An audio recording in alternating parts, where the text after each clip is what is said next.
Well, good afternoon, good evening, good morning to everyone. Welcome to today's webinar presented by, first and foremost, Isaac Canada with a little bit of help from Isaac International.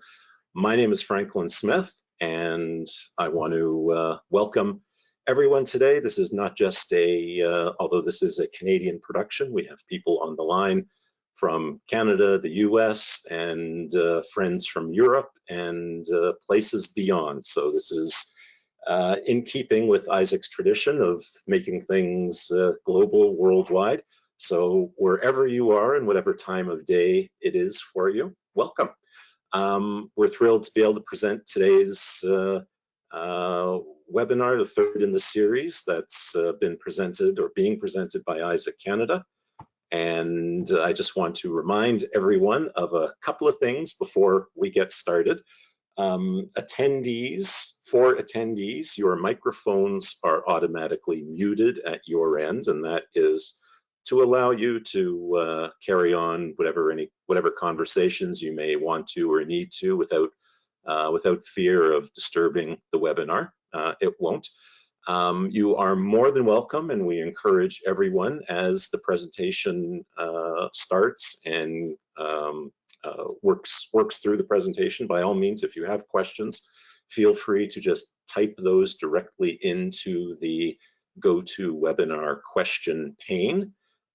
This webinar is being recorded, so if anyone wants to watch and listen to it afterwards, it will be made available on the Isaac website within 24 to 48 business hours after the conclusion of the live event. And those of you in attendance today will also be receiving an hour after the event, you'll be receiving an email that will provide you with a link to our post-webinar survey. So please feel free to fill that survey out. It's how we try and make sure that our offerings continue to improve. And so without further ado, and just before I shut up, I'm just going to remind everyone that we are working very hard to move Isaac Conference 2020 forward next year, July 31st to August 1st, 2021, in beautiful Cancun, Mexico. We will be obviously communicating with everyone as we progress closer towards the end of the year and the beginning of 2021. So without further ado, I would love, and it's my privilege and honor to introduce Kathy Howery from beautiful Alberta, Canada. So Kathy, please take it away. Great. Well, thank you so much, Franklin. We are very delighted to be doing this second in, show my main screen, which is not that. I don't want you, you guys don't want to see that. Sorry about that. That was, we'll do it this way, I think, instead. It is certainly my distinct pleasure to continue this series, or to be a part of continuing this series of, I think, celebrating the work that's being done across Canada to honor AAC Awareness Month by doing this I'm not doing the web, but by sharing stories of some great people from across Canada of what they've done. And I guess I will also say I too am very excited about the promise of Isaac 2020 in 21, and I'm so ready to go to a real conference and not be in front of a screen. But anyway, I hope you guys will enjoy your screen time with us today. We've got a great panel. When I asked these guys asked for ideas to do this, people just stepped up, which is very thrilling, and I'm really pleased about that. I know we're all in this crazy time of trying to sort out how we continue to do our work, and I know that there's lots of other people who have done talks on this, and we've gotten some really great ideas. But I again, want to stress that for us today, it's about some Canadian voices, eh? Sorry about that.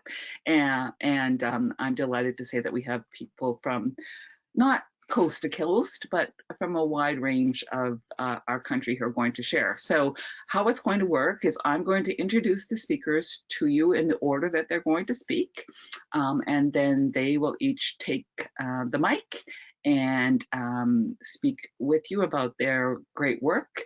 And then at the end, as Franklin said, if you have questions, please put them in the question box, and I and Franklin will both be watching for questions, and we will make sure that this wonderful panel of people gets a chance to respond to those. So without further ado, let me introduce our panel who are going to share their stories of practice and support during, I've come to say the COVID, but I'm not sure that's exactly the way that we should be saying it, during COVID. All right, so from the Belle Provence, Anne-Marie Yaworski has been teaching for 18 years at Philip E. Layton School and the McKay Center School in Montreal, Quebec. So we're very pleased to have representation from Quebec. She's currently a Braille and literacy specialist and spends her days teaching kids with complex communication needs and or visual impairments how to read and write. So I love that her title is Braille Literacy Specialist, but particularly the literacy specialist, as we all know how important that is for our students who have complex communication needs and require AAC supports. Second is a person who I consider a dear friend, Karen Pollock, the professor at the University Department of Communication and Sciences Disorders at the University of Alberta. Karen's research and teaching interests include children's speech sound development and disorders, as well as augmentative and alternative communication. I'm pleased to say that I think we've got Karen back in the light of the AAC world, so that's thrilling. Karen received her undergraduate degree in linguistics and a master's degree in linguistics and speech pathology at the University of Oregon, and her PhD at Purdue. And I think I see a couple of other Purdue graduates on the list today, Karen, so that's kind of exciting of our participants. She holds an ASHA clinical certification and is registered to practice in Alberta as a speech language pathologist, which we're delighted to have her here. And for the past 5 years, Karen has led an AAC Camp Alberta, which is offered through partnership between the University of Alberta and March of Dimes Canada. So that's what Karen's going to share with us a little bit about today. Third on the hit parade is Krista Wennerstrom. Krista graduated from another Albertan. Krista graduated from the U of A, University of Alberta, with a BSc in speech language pathology in 1990, and then went back and completed her master's in speech language pathology, also at the U of A. She's worked in a variety of settings. I've known Krista in a couple of those for sure. Those include hospital, early intervention, and school settings. And she's currently working as an SLP with Edmonton Catholic School Division on the newly developed low incidence AT-AAC team, which we're very happy that they have developed. She's passionate about inclusion, I certainly know that, and has been involved in several projects to promote and support access to communication for all. And again, Krista is going to share some of those with you today. And then last, but definitely not least, is Alison Rumball, OCT, and Alison's a master's in master in education and is a special education teacher. I think I should slow down now, for the York Regional School District in Ontario. In 2015, she attended the first Angelman's Literacy and AAC camp in Muskokas, and since then she's attended Camp Palm to be their literacy expert each summer. Bravo to Alison. Throughout the year, she runs a monthly literacy groups for children with Angelman syndrome in the Greater Toronto area. In the spring of 2020, when the COVID came, she moved the in-person group online. They met twice weekly to reinforce emergent literacy strategies, and in the fall of 2020, it evolved to a weekly virtual alphabet group for children throughout Ontario based on the enhanced alphabet instruction presented by Jones et al. 2013. And I'm certainly a fan of that approach as well. And I just want to say one other thing. Alison happens to be a student of mine, and I'm very pleased to see her presenting here today, and I'm thrilled to have her as a student. So with no further ado, I think you've heard who these wonderful people are, I'm going to let Anne-Marie take the mic, and I'm going to turn my camera off. And Anne-Marie, if you will turn your mic on, I will start driving, and you can tell me when you want to move forward. Welcome, Anne-Marie, and we're excited to hear from you. Hi, everyone. I have to say this is my first online webinar where I have not seen the people that I'm talking to, so it's a bit awkward, but I'll go through. As Kathy said, I'm Anne-Marie Yaworski. I've been teaching for 18 years, and I'm going to try to explain to you how I did that during COVID. So if you could change the slide, that would be great. So Quebec was one of the first provinces to shut down, and to say that I was not prepared would be probably the biggest understatement of my entire life. The week before had been our March break. I had gone on vacation. There was rumblings that week that people who had left the country would not be coming back to work for 2 weeks. But besides that, that's all I thought was going to happen. I was going to be quarantined for 2 weeks. We actually held parent-teacher interviews the night before our school shut down, inviting all the parents into the building. And so I was not ready. And as a teacher who's been teaching for 18 years, that is not something I handle well or I'm accustomed to. I like to be prepared. I like to be over-prepared. And so for me, March 13th is literally the day that everything changed. What originally had happened in Quebec was that we were told for the first 2 weeks, schools were just shut. Nothing was happening, we were just closing. And we weren't to contact parents, we didn't need to let them give kids activities, it was just that. And after that, what ended up happening was the Minister of Education decided we're gonna make it equal across the board. They prepared kits for our students to be using at home, and that's all we were allowed to provide. So obviously the students that I teach are not the norm or the average student. And so the kits that were being provided were so beyond inaccessible to them, or so just not at a level that they could do, even at the youngest, even the kindergarten activities just weren't accessible. So I actually had to get special permission to create a website. So this is what I did, so we could change the slide. Because the school shutdown was really not something any of us had anticipated, we had a lot of kids that left on that Thursday, leaving behind their communication devices, leaving behind their binders, communication binders, leaving behind their switches and all that. So the first thing I wanted to do was get them something. They needed to have something so that they could continue to communicate with their parents. So that's where my website came into play. And that was my primary means of how I was giving my students and my parents access to communication and literacy despite schools being closed. So if we could switch to the next slide. When I say getting the kids what they need, it was not only giving them access to a universal core board, but it was also helping the parents. Since I have a lot of emergent communicators, it wasn't something that the parents were necessarily super familiar with, how we use the devices in school, how we're using the core board in school. And that's probably one of the biggest changes and the positive. I'll talk about that later. So I thought of ways that I can make our teaching, the way we teach, accessible to the parents. And there was definitely a learning curve. At first I started on my website, it was just this blob of information, like, here's a core board, this is how you use it, this is how you should, and like a million words, and who's gonna sit through and read it, but I just needed to give them something. And as things, as I got more used to the idea of, okay, we're not going back anytime soon, let me really make sure this is great. So that's where I created, we could switch to the next slide. That's where I created my, as I refer to, it's my YouTube channel, which took a while to even use that.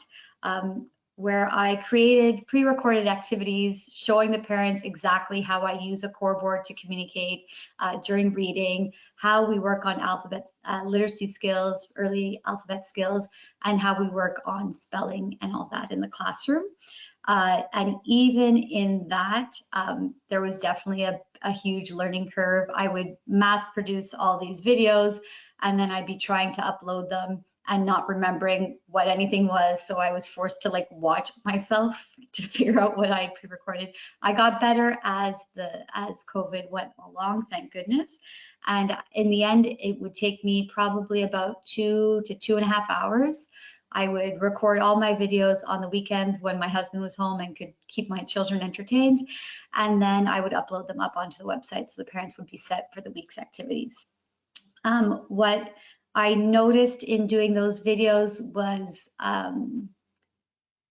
pacing, which is something that I think over time I got much better at as a teacher.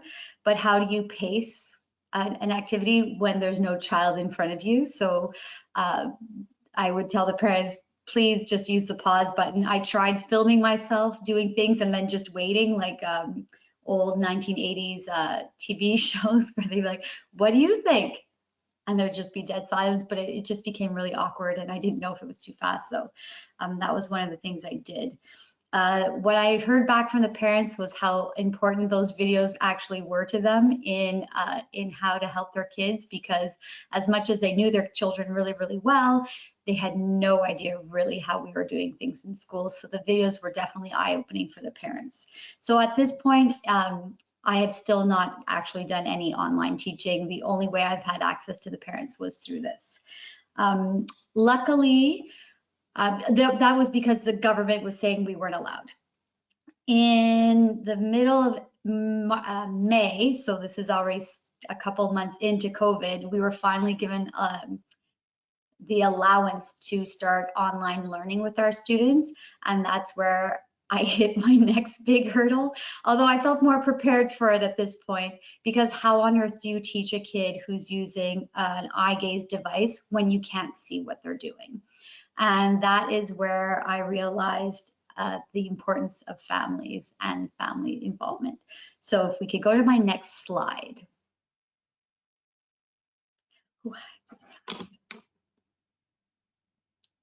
So this figuring out this new normal. So I am definitely someone who I think is in tune with my students' body language and understanding what they're doing. Getting them used to seeing me on a screen and myself getting used to seeing them on a screen definitely took time, and it definitely took some figuring out, especially kids who are using high-tech communication devices, because how we were allowed to use Zoom. So I'd use Zoom at the beginning of COVID to communicate with that, to meet with my students. And the problem with digital conversations over the internet is that there's only one sound field that can go through. So if they're talking to me while I'm still talking, I'm missing it. And that's where parental involvement, family involvement was really, really key, because I would ask a question. Sometimes the students were really, really quick to answer and I didn't necessarily hear them.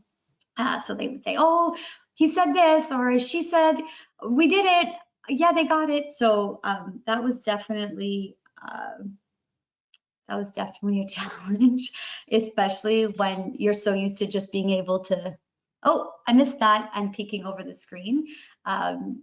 So that was definitely interesting. Also for the parents, we did a lot of troubleshooting at the beginning of when we started the online learning to figure out what was the best position for me to exist in their life while I was teaching. Since the eye gaze users are typically looking right at their device, where do they put me so the kid could still listen, see me, and all that? So that was definitely something I never thought I needed to know when I started my teaching career. So we'll switch to the next slide, because I only have 45 seconds. I can't talk much longer. Is it worth it?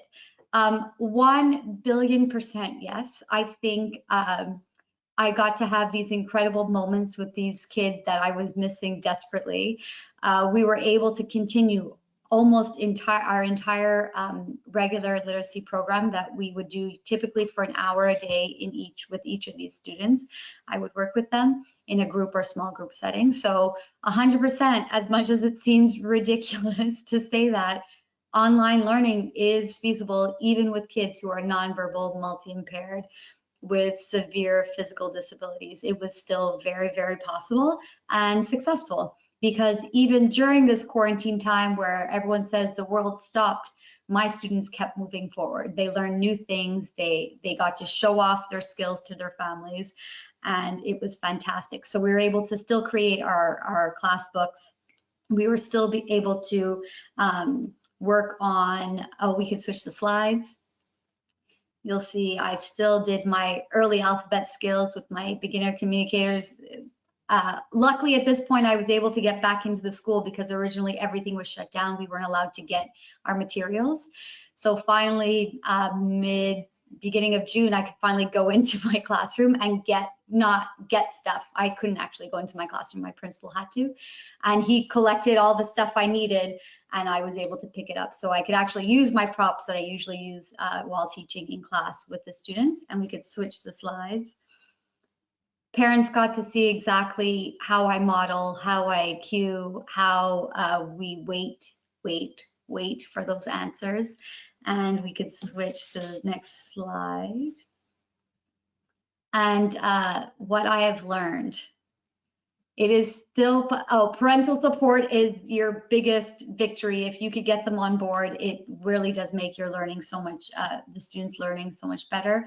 And having the family there is also great. And and I guess too, it is possible to change literally everything about how you teach and still have great successes. Teaching is an incredible field. It is awesome and challenging and wonderful, and it can still be done even in a virtual format. And we all have something to say, and if we want to say it, we'll find a way to do it. And that concludes my part. Hope I helped. Oh, sorry, post-COVID, I completely forgot. Sorry. So just really quickly, because I'm over my time. We have reopened. Our schools are fully operational. Kids are in the classrooms learning alongside with us. Things I've learned post shutdown is digital classrooms. I'm still keeping up with a digital classroom. I'm no longer using my website. We have one that the whole school is using, so we're all on Google Classroom. Giving the parents access to the activities we're doing in class so they know they can continue the great work they did when our schools were shut down. And in case we have to shut down again, they know what we've been doing. I have now prepared communication kits that live inside the students' backpacks, so in the case that our schools close again, they are not without for even a second. And I'm looking into ways now of having parents drop in onto my sessions, even at home, at school, so they are aware of what's going on. So that's how we're moving forward. All right, now I'm really done. Thanks so much. Oh, thank you, Anne-Marie. One of the things that I have to say is how enthusiastic you are about the kind of change that you were dropped into. And I'm really keen to continue to see the things that you hung on to post-COVID. So thank you again for your talk. We're going to move on quickly now to Karen. And oops, sorry, Anne-Marie's slide, go here. To Karen, and I'm going to hand it over to you to talk about our AAC camp this summer. Okay, great. Thanks, Kathy. Everybody can hear me? I'm good? All good. Okay, so I wanted to start out, you can go to the next slide, Kathy. I felt like I needed to start with just a very brief background on what our AAC Camp Alberta, the in-person version, is like, so that you can see in comparison how the virtual camp ran. So this is a weekend family camp. It's run through a partnership between the University of Alberta and March of Dimes Canada. And we have really three main goals, or three main target groups. First is obviously the campers, in this case children with complex communication needs who use AAC devices. A lot of these kids have never had a camp experience before. It's also a great opportunity for them to meet and form friendships with other children who use AAC, because we often find out that some of our campers have never met anyone else who uses AAC. The second group is the family, so the parents and siblings. This is a family camp, so we also plan training and network opportunities for the parents and activities for the siblings. And then finally, another really key component of our camp is the student training portion.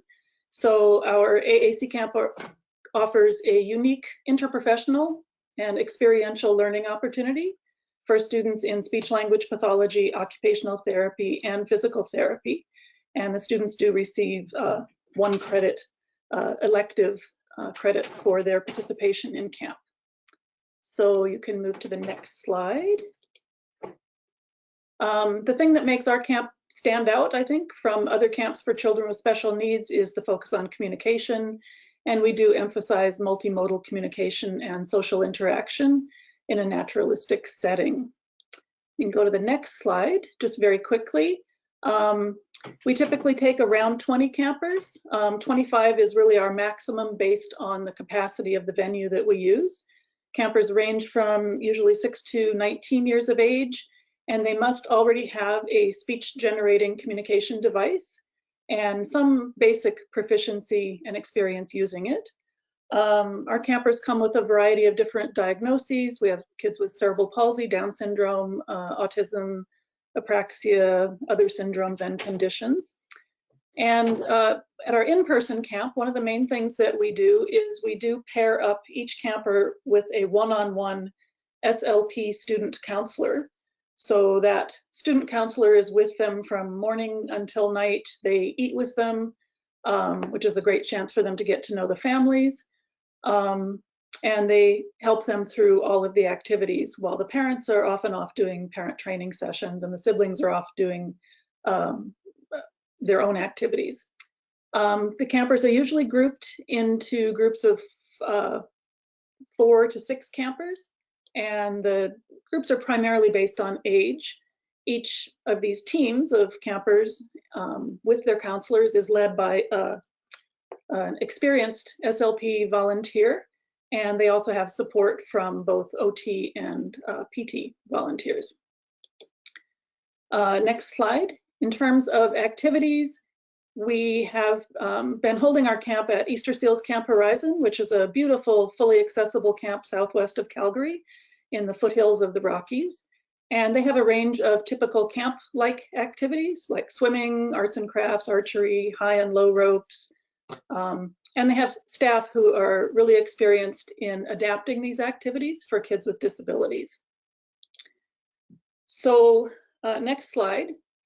March happened and we were faced with what do we do? We knew that we had to cancel the in-person camp, but we did feel sort of a commitment to continuing to offer something for our families and also providing the elective course for the students. So we started looking at other children's summer camps and what they were doing. A lot of them were moving online, but we didn't really find any other examples of kids' camps for children with complex communication needs. So there were a lot of challenges, obviously. What platform to use? We ended up going with Zoom because of the multiple breakout rooms and also because most of the families and our students by that time were already familiar with Zoom.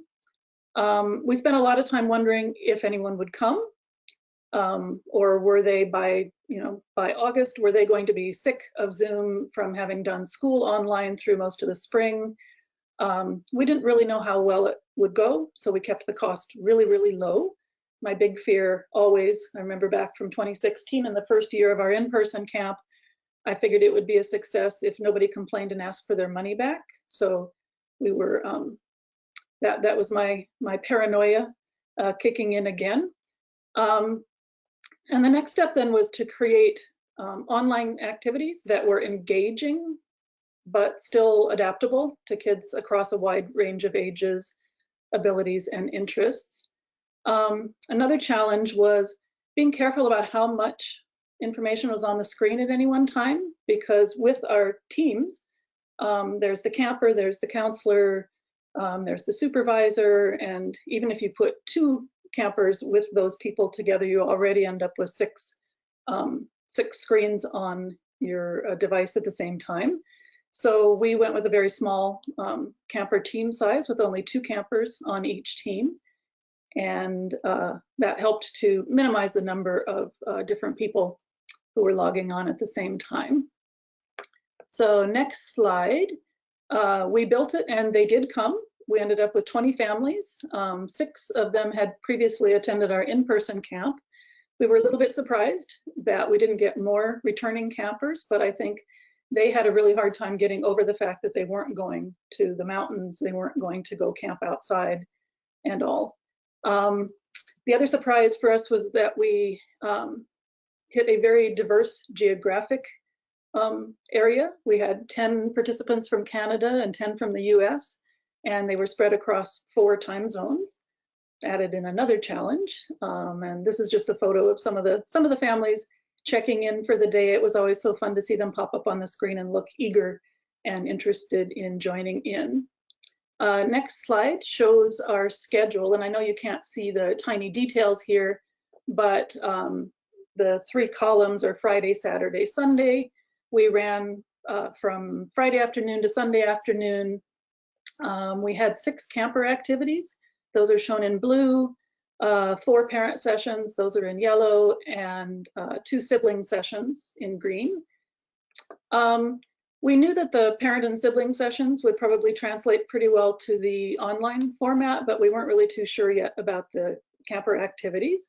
But we thought if nothing else, it would be a really good opportunity to focus on parent coaching, and that obviously the parents would need to be involved with their child throughout all of those activities. Our theme was the Great Staycation. And if you go to the next slide, we had 24 bright and eager graduate students, again, across the 3 disciplines. But another thing we realized was that even the pre-camp training that we typically do with these students had to be done online. So we put all of the pre-camp training materials online, gave them a study guide, and made sure that they learned at least about modeling and core vocabulary. And also, because of the OT and PT students, we also had some pre-camp training materials on regulation and access. We also put the students into IP planning teams. So each team had 5 SLP students, 1 OT student, 1 PT student. And that team was asked to develop and finalize the details for one of the camp activities. And they were given 4 mock camper profiles and asked to demonstrate how that activity could be adapted to the different ages and abilities. And once the camper registrations were finalized, the counselors were assigned to the camper teams.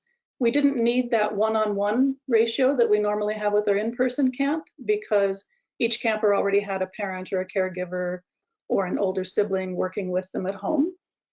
One of the things that one of our parents had suggested was that we had heard from the experience of some of the clinicians who'd been doing some online intervention, was that it worked well when you already had a relationship with the child, but to try to build and establish a new relationship between the counselor and the camper would be pretty challenging online. So just one small way we tried to overcome that was by having the counselors each record a brief video introduction of themselves, and we sent those off to the campers, to the families 2 weeks before camp. During camp, the counselors were encouraged to model, and there was a lot of discussion about how can they model. What we really ended up, I think most of them doing, was just holding up a paper printout of the main page of their camper's device and pointing on screen as they did that. Some of them experimented with green screens and Zoom backgrounds, but that seemed to be the most natural way to do it. And what was really interesting was by the second day, even the OT and the PT students were joining in and modeling on their core boards. One thing that came up was that the counselors were worried that what they were doing with that modeling was pointless because they didn't think the kids were really watching them or that they could see the symbols on the screen. But we had to point out to them that, you know, even at in-person camp, they're not really always looking at what you're modeling or paying close attention to what the symbols are. The proficient users know the locations of the symbols already on their device, and that seemed to really help with the counselors. Yeah, so next slide. Some of the activities. So our first activity was sort of a scene setting activity to get us into that theme of the great staycation. So kids had to use their imagination to decide where to go on their staycation, what they were going to take, who to bring. We used Google Slides, so the counselor would chat with the campers about where they wanted to go, pull up a background slide, and then use clip art to add in the details of who was going to go with them. We had photos of the campers that could be added in. And the other nice thing about this activity was at the end, it gave the campers a takeaway, something that they could then share later on online with other family members or friends after the camp. So there's just a couple, the next two slides are just some examples of some of the places that our campers went. A lot of them went to Disneyland. The next one here went to a park, and one girl here took her dogs and two of her friends, and the other camper brought Raffi, her favorite singer. So that activity actually ended up working pretty well. Next slide. Some of the other activities we really tried to carry through with that theme of going camping. So things like building a fort or setting up a tent at their destination, making a campfire, roasting marshmallows for s'mores. And some of the kids had real s'mores, some of them had faux s'mores, those kids who were tube fed or had other dietary restrictions. One of the challenges with these activities was making sure that what we were asking the parents to do in terms of gathering materials and all was reasonable, that we were asking them to have things that were common and likely to have on hand. We did send them a list 2 weeks before camp of kind of what to expect and what they needed to prepare. One of the other things that we found was that in addition to those challenges with modeling, was that the poor counselors couldn't see the kids' devices most of the time. So the camera was often, you know, on the child's face, but not on the camper's device. So one of my favorite moments, if you look at that set of the screenshots on the left, little girl in the upper left-hand corner brought her device right up to the screen there to show us. So that was just precious that she was aware of the fact that we were having difficulty understanding her, and she was doing her best to get her messages across. One more activity just to highlight, music and movement is always a big hit with our campers, and music and movement could be used for breaks throughout camp to fill in for an activity that just wasn't a hit with a particular group. But on the final day, we ended up with a dance party, the accessible boogie. Found that our kids have a wide range of musical tastes, from Wheels on the Bus to The Little Mermaid to, we had one Brad Paisley fan, and one camper who insisted on doing the chicken dance over and over again. And another one of my favorite moments was, again, the screenshots on the left. This was a little boy whose grandfather was helping him do the activities, and he got the biggest kick that day out of telling the counselors on his team when to dance, and just by using stop and go, and he could control 3 live dancers on his screen, and the joy that he showed when he was doing that was just priceless. Moving on to the next slide, Kathy had asked about celebrations. I think For me, the highlights were that our counselors really did step up to the challenge. For, I think, all of them, this was their first clinical placement experience. And to do that with such a challenging population and to do it online was a real testament to their, their desire to get some real experience. The IP student collaboration was the most successful of any of our previous camps. That part really clicked this year. The campers, I think, were much more engaged online than I had anticipated they would be. Parents were great. Parent sessions were incredible as always. And the feedback from the families was really, really positive. So I won't read through these. You'll have these slides you could look at later. So moving on to the next one, lessons learned. I think for me, the biggest lesson was you can make a difference in a weekend. And we knew that from our in-person camp, but it happened even virtually. So some of those kind of breakthrough moments that really stuck in my head that I'd mentioned already. Also, we got an email from a parent 2 weeks after camp talking about the fact that sort of a side effect of the camp was that her child was much more engaged in online learning than she had been pre-camp, and that she thought that was, her teachers were really pleased that she was interacting more and getting more from the online learning.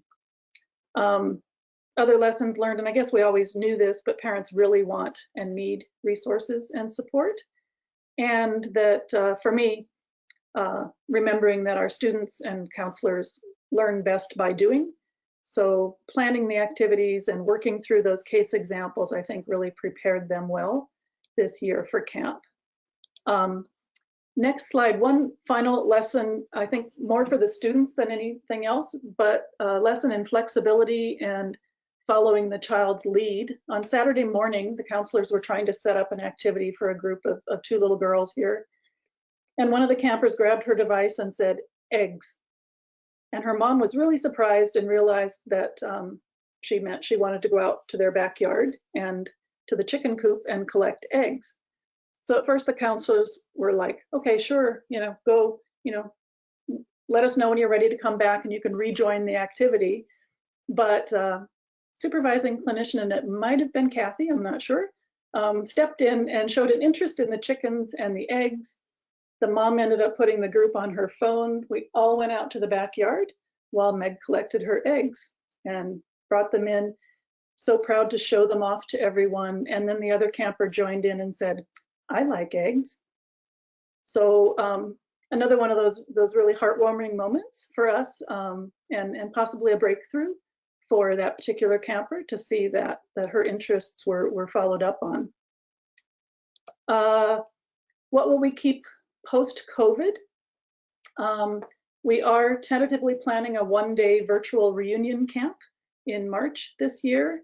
We're also considering adding a spring virtual camp as a regular addition, not to replace our annual in-person camp, but in addition to it.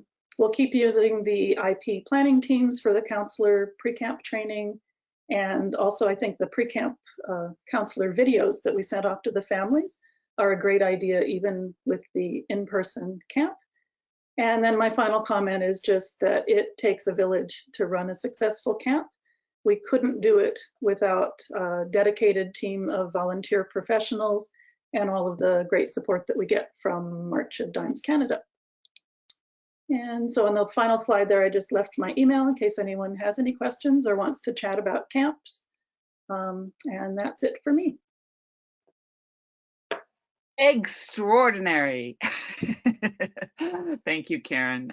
I really love the way you presented the wonderful thing that this camp was this summer, and I do hope that people have some questions. I'm not going to take too much time here, even though there's lots of things I would like to say. Just a little reminder to folks that if you do have questions for any or all of our presenters, to please put them in the chat. But without further ado, because we have at least 2 great sessions coming next, I will turn the floor over to Krista. But again, thanks, Karen. It was a remarkable undertaking, and I too was dazzled by the success of it. So Krista, off you go.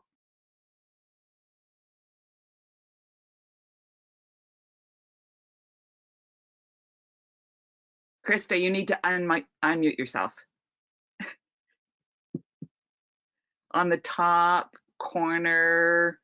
Okay, cool. You got it? Hello. Uh-oh, that's weird. Hang on, Franklin. Just hold on, everyone. We're going to work through this brief audio issue. Everyone stand up, stretch, turn around, do the hokey pokey. 7th inning stretch, right? Right, exactly. That's funny. Your microphone is on.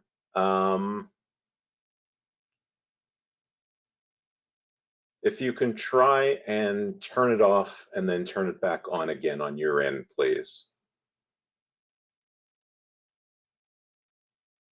Nope, nothing yet. Nothing yet. Hold on one sec. Let me try something from my end.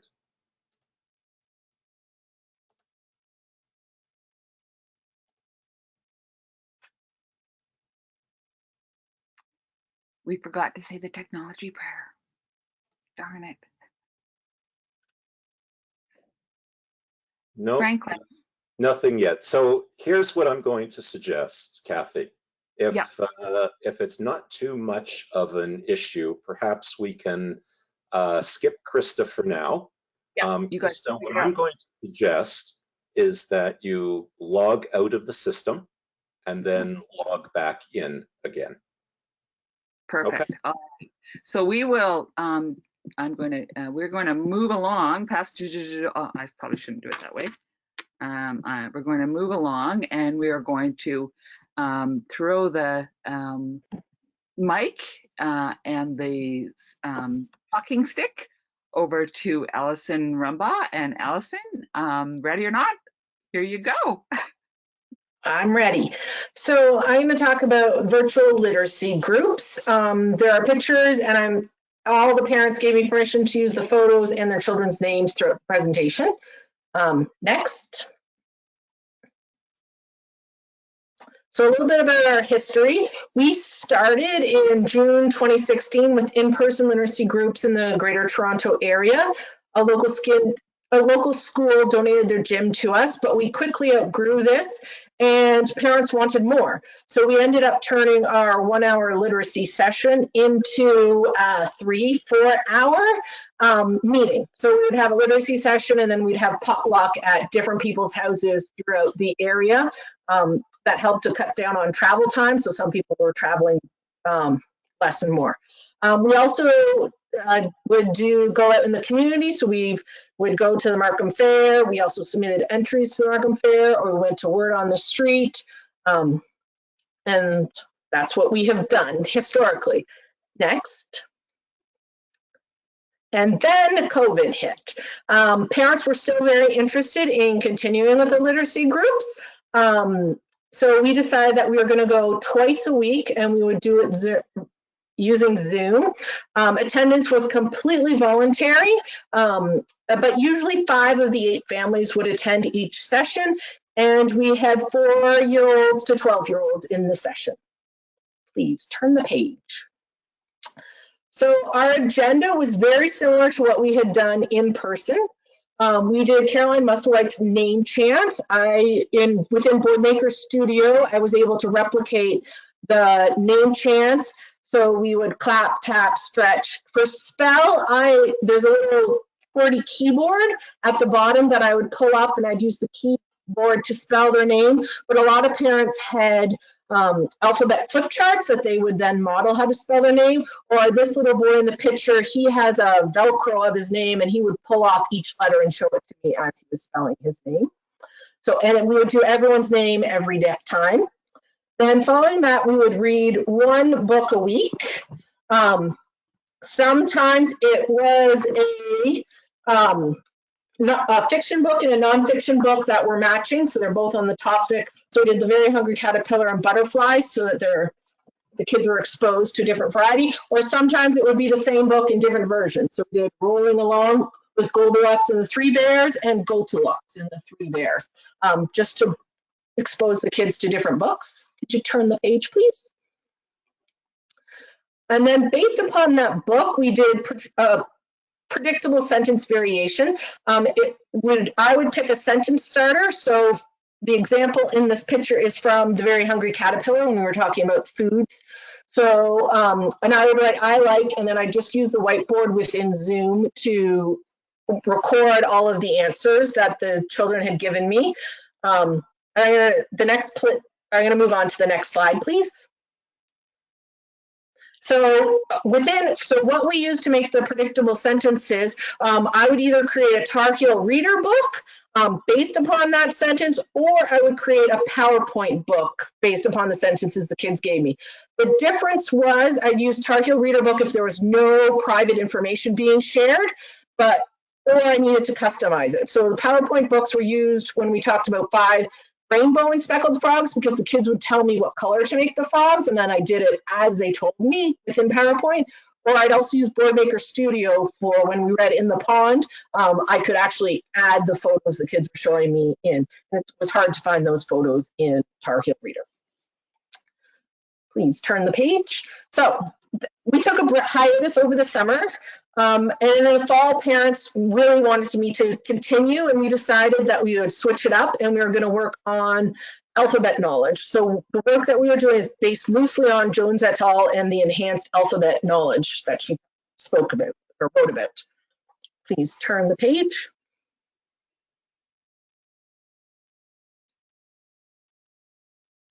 So this one, the agenda, we always started with an alphabet video. Originally it was that alphabet aisle, super simple songs, alphabet aisle, but then there was a Sesame Street video that you could see on the side of the YouTube screen, so the kids got really excited about that. So now every week we're doing an alphabet video based on the kids' interest. Like today we did a Halloween ABC video today. I will introduce the letters of the day. I have magnets that I use to talk about, this is the uppercase H, this is the lowercase h, and then we talk about what sound it makes.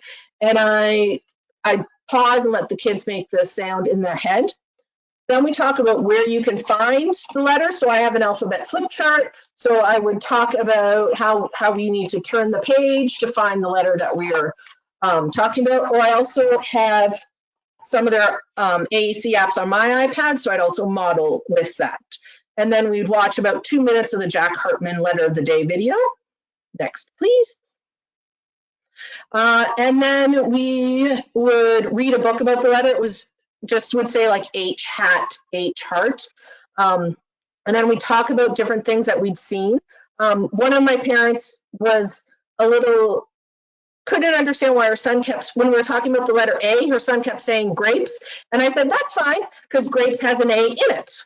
So, so it could be a word that starts with the letter of the week, or it could have it in it. Based upon what people told me, I would create a poster within Boardmaker Studio for them to, and then I would hand that out to the families at the end. We would recap the letters, and then I would let them know what the letter was for the next week. Some of the challenges that we had in the spring, we were really limited to what I had at my house. So I probably would never have chosen to read Goldilocks and the Three Bears, but that's what I had at my house, so that's the book that we read. I also had a hard time trying to figure out how to set it up. So you can see that's my kitchen table, and then I had a portable table and trying to figure out like what the best camera angles were. There's also lots of lighting, so trying to deal with that was also a challenge. But there are lots of celebrations on the next slide. So parents really enjoyed the time that they could see other families. They didn't have an opportunity to do that a lot. So I tried to allow 5 minutes or so for them to socialize at the end, and they seemed to really enjoy that. We figured out that 25 minutes is actually perfect. So with Zoom, when you have 40 minutes, it works out well. These are some of the comments that have been texted to me about why parents like it. And on the next page, there's some more celebrations. So in reading Cooper Comprehensive Literacy for All, they talk about the key elements for literacy instruction, and we found that we were able to have a knowledgeable other with both myself, but all of the parents and siblings that were helping out also became knowledgeable others. We found the group was providing a means to communicate and interact for the kids. We definitely did repetition with variety. I'll be honest, I don't really want to do name chant again for a little while. We did it a lot. We had cognitive engagement. The kids were very engaged in what we were doing, and I tried to make personal connections to the curriculum. So when we talked about I like bagels, I knew that that was Casey's favorite food, so I was able to bring that into what we were doing. Or for the letter V a couple weeks ago, I knew that Abby had a red van, so I changed the color of the van within Boardmaker Studio just to make it a little bit more personal for them. Can you turn the page, please? And then our next steps, we realized that it was important to maintain children's engagement. So we were really trying to provide the kids both a voice and a choice in what they were learning. We're going to continue with online classes as long as parents are willing to attend. With my alphabet group, we've actually increased our geographical area, so in-person lessons wouldn't actually be possible anymore just because we're about 3 hours apart between the two people. And I think it's reiterating to the families the importance of a robust communication system. In the spring, 2 families did not have a communication system, and now all families have a communication system in the fall. And then the next slide, and just thank you for listening to my presentation. And remember that nobody is too anything to be able to read and write, as Dr. David Yoder said. Thank you. Oh, bravo, that's awesome. And so if people, I'm glad you put the references into the alphabet work, and it's so fun. What diversity is us, hey? So we've got so many wonderful presentations about, and such variety. So I now am going to, we're going to go back to Krista. Thank you very much, Alison. That was an exciting and dynamic presentation, and I think your families are very lucky to have you, and I'm glad to see the stretch. I'm also going to ask all of your indulgence as we're a little bit over time, but you know, I think it's worth it to hear the variety of things that people have been doing. So Krista, do you want to do a mic check? Check, check. Yay, there you are. So, all right. So I'm going to welcome Krista, who's going to be our final speaker. And again, I hope you will indulge us for just a few more minutes, because I think you're going to be in for a treat. All right, off you go.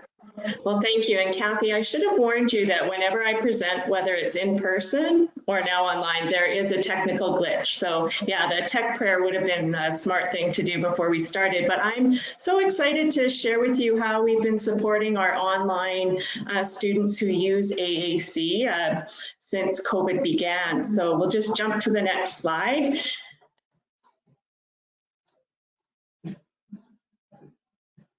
So just a quick geography lesson. If you don't know where Edmonton is, it's represented by that red dot on the map. And we are close to 1 million in population. And we have 2 major publicly funded school boards in our city, Edmonton Public School Board, and then the school division that I work for, Edmonton Catholic School Division. And as you can see, we have 96 schools, and we provide programming from pre-kindergarten right up to grade 12. And we have a variety of programming offerings, including inclusive programming and some special education programs as well. Next slide. But as Kathy mentioned, I am very passionate about inclusion. So I'd be remiss if I didn't point out that our school district, Edmonton Catholic, has some very strong policies about inclusion. And I think it's these policies that allow us to do our work with AAC, because they really, we respect diversity and want to make sure that all of our students have access to assistive technology. So yeah, I just applaud our district for the work they've done in inclusion and in AAC. On the next slide, This is a huge infographic and way too much information for you to look at individually. But I think overall what it reflects is that our district really has increased its advocacy and awareness of AAC.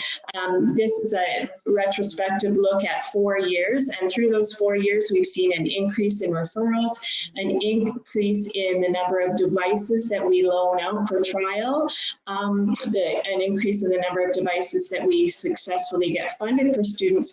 And what we're noticing too is a real great trend in referrals for those pre-kindergarten students. So we're starting early, not waiting for those, the notion of any prerequisite skills needed. We're getting in there quicker and earlier. Next slide. So that kind of brings us to COVID and when it hit, and we closed our schools, of course, like everybody, and there were about 300 students on our AAC or AT caseload who were either on the wait list or had a device or were trialing a device.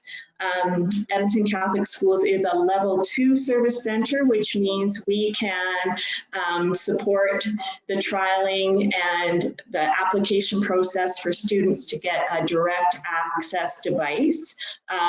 So we had quite a few students right at the beginning of their AAC learning when COVID hit, and that was worrisome for us. So we needed to have some kind of a response.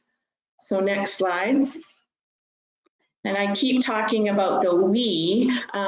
Last year, we had a speech language department of 41 speech language pathologists, along with about 48 therapeutic assistants.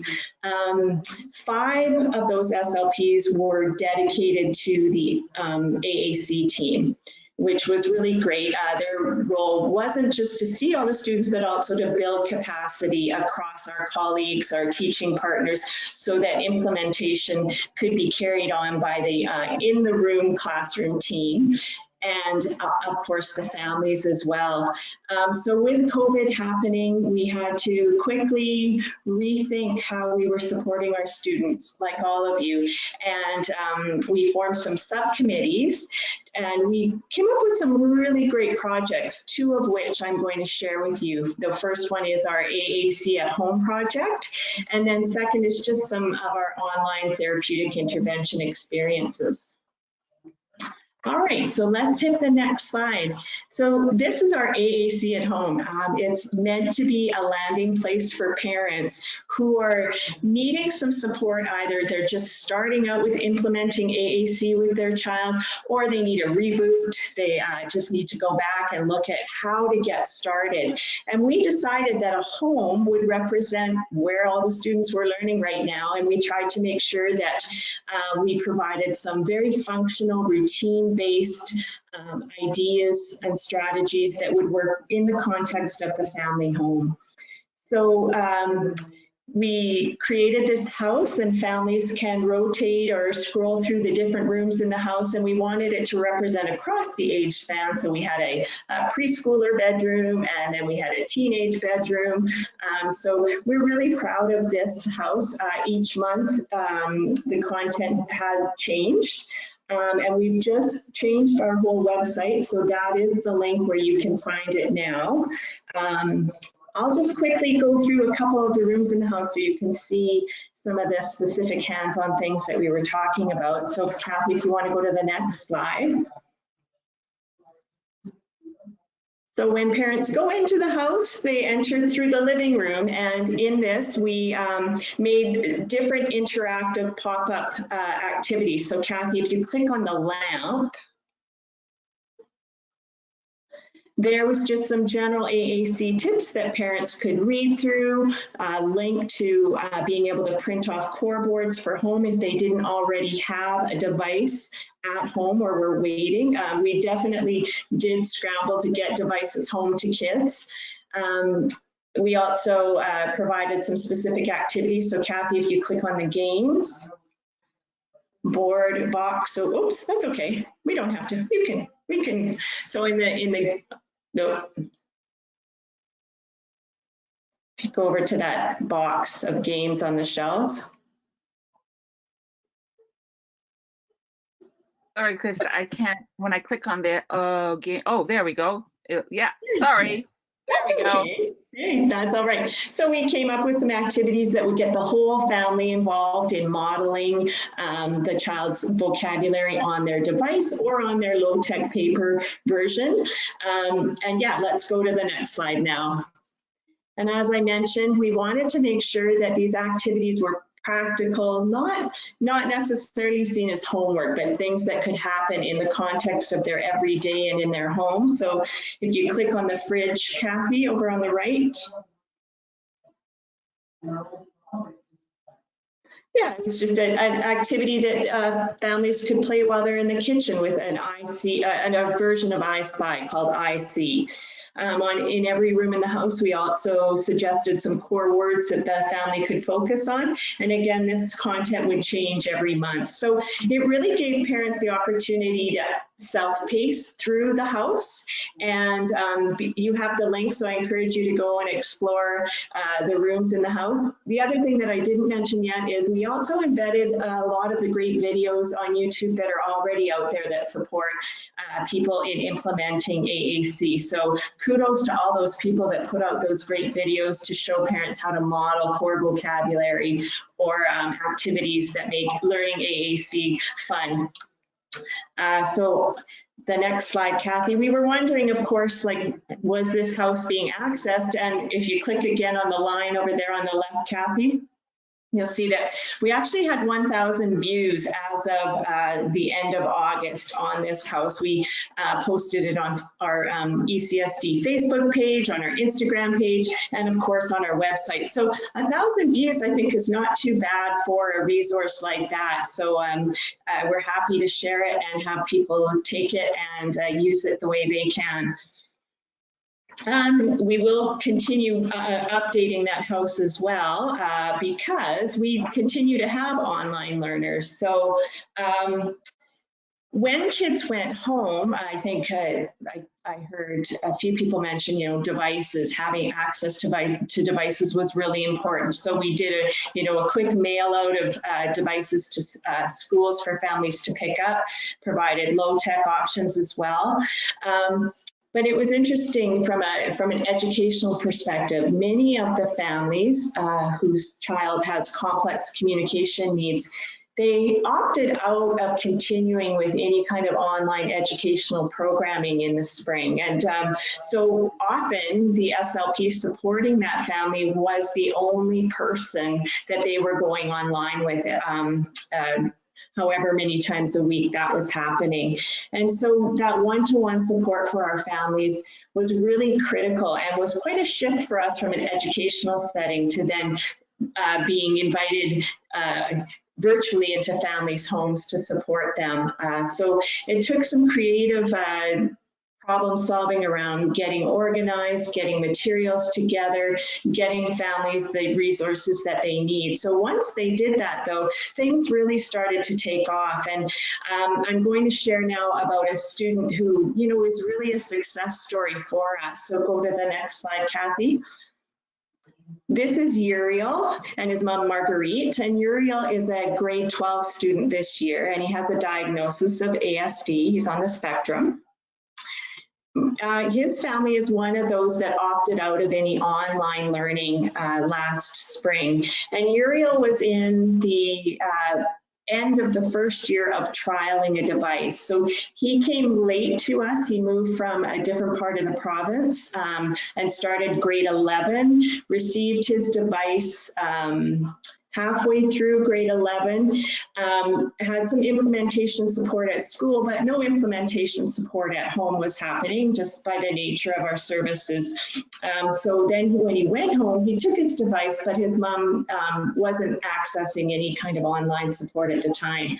So we lost a good chunk of time of helping Uriel learn a new way to communicate. And so when the fall hit, Uriel's mom was quick to say, I would really love some support. And so after some initial challenges of just getting the technology set up for her figuring out how to join us on we use Teams in our district, so figuring out how to get on Teams and how to turn on her iPad even, just to figure that out. There was a lot of coaching calls that started. And then after that support just took off. So now Uriel meets with a speech assistant under my supervision every day for 30 minutes. And the successes that we're seeing with that support are incredible.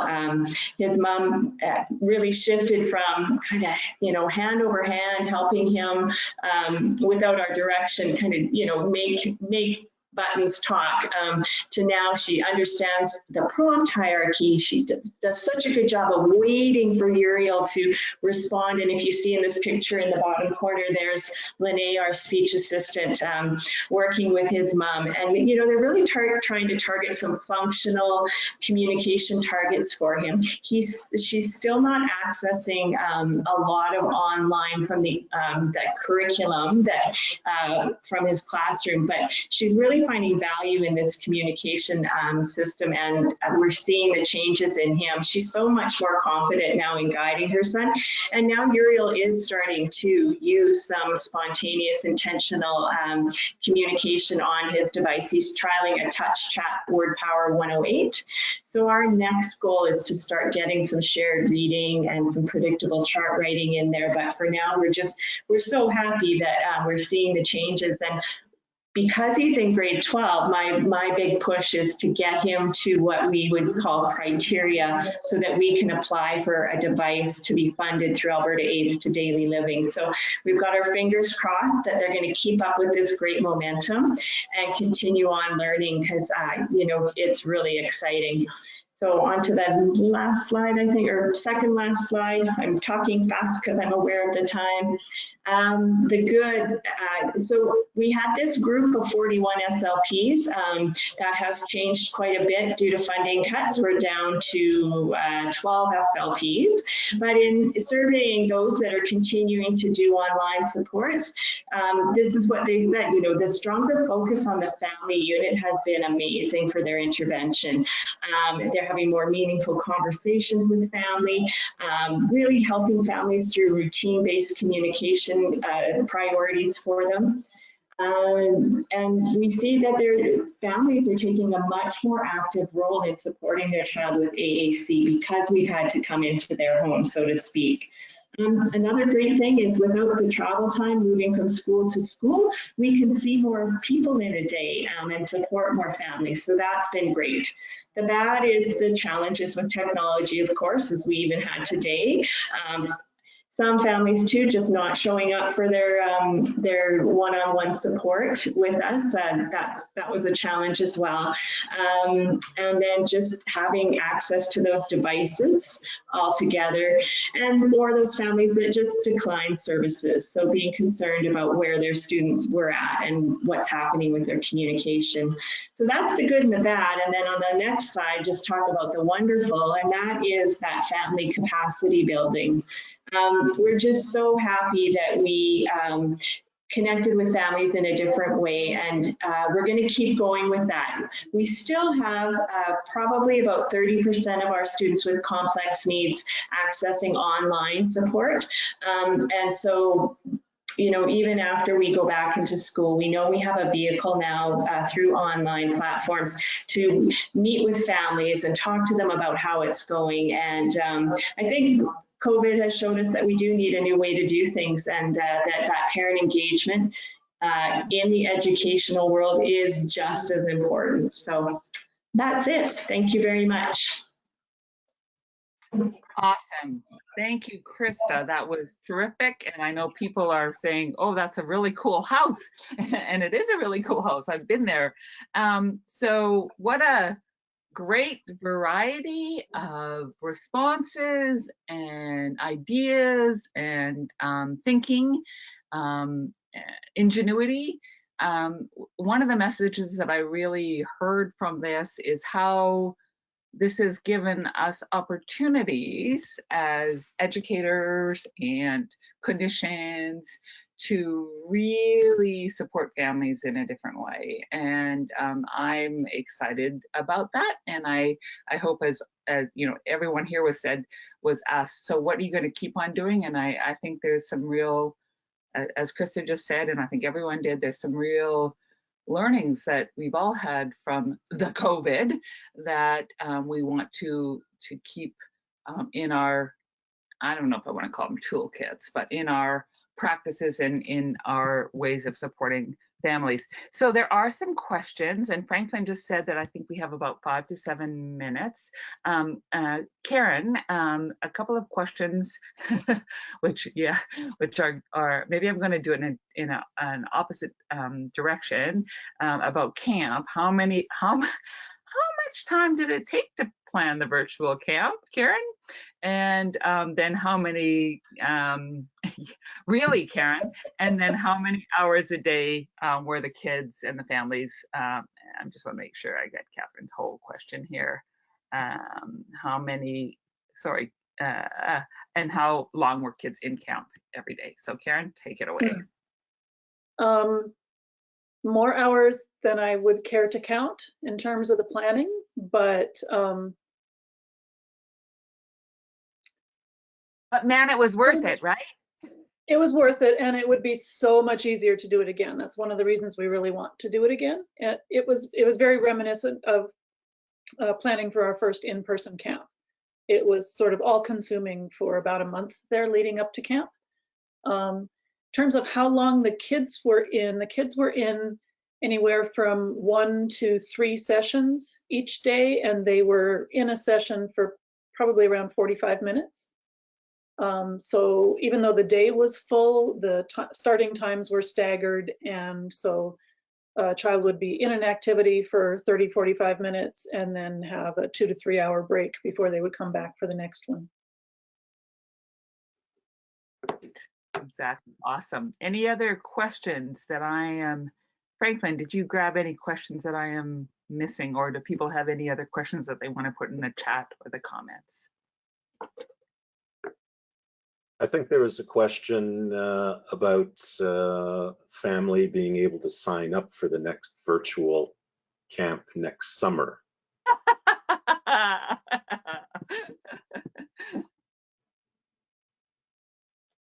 Very exciting.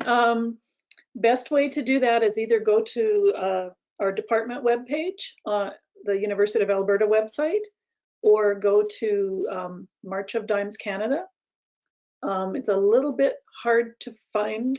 You need to go through their aphasia services link to get to it. But if anyone is interested, shoot me an email and I can send you the link to get straight to the March of Dimes website that'll have information about the camp.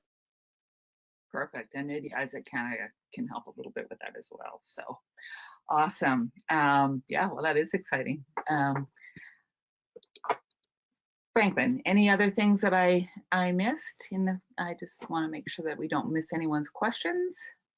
I think we've got a few other questions for some of our other presenters, but Great. I don't see anything else for Karen as of yet. Good. Okay, so can you take the lead on? I'm having a hard time. Oh, Krista, here we go. Is the site? How I click on the question and I seem to lose it. Krista, is the site available? I'm assuming. What was the question, Krista?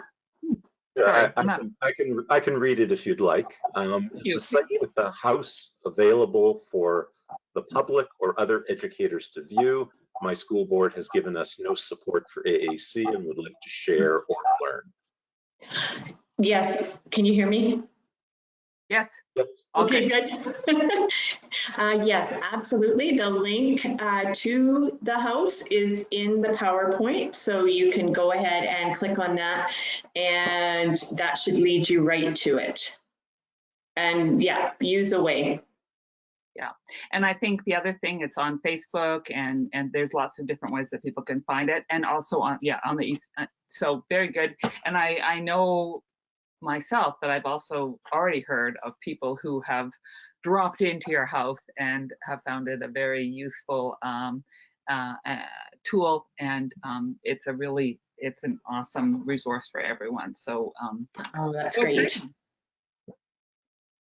And so I'm seeing lots of thank you, well done, way to go. Perhaps on that note, I will just say for myself, a huge thank you to all of our presenters. One thing that I do need to say, and it was an error of mine, is we were going to, error of omission, is that Shaun Pearson was also going to join us, but maybe we'll hold this on part 2. Shaun had a family emergency, so he's fine, but he wasn't able to come today. The other thing I'll say is stay tuned.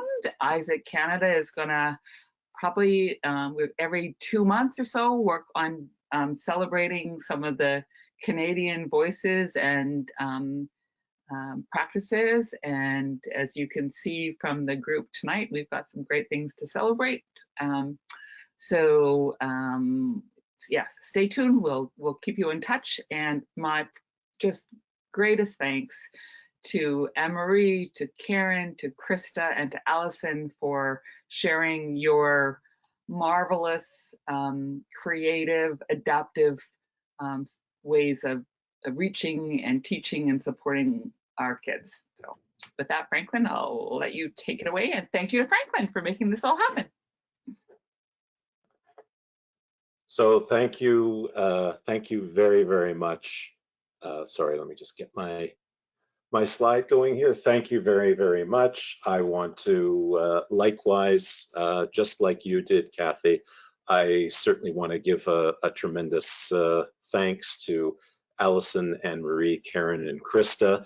It's nice to see a group of Canadians coming together. Maybe not from sea to sea, but certainly from province to province. We had lots of way to goes and thank yous and other comments from our attendees, many of whom were here in Canada and the US and Europe as well. So thank you everyone for being here. And a big thank you to you, Kathy, for pulling all this together and being the driving force behind the Isaac Canada webinar series. And of course, we look forward to many more.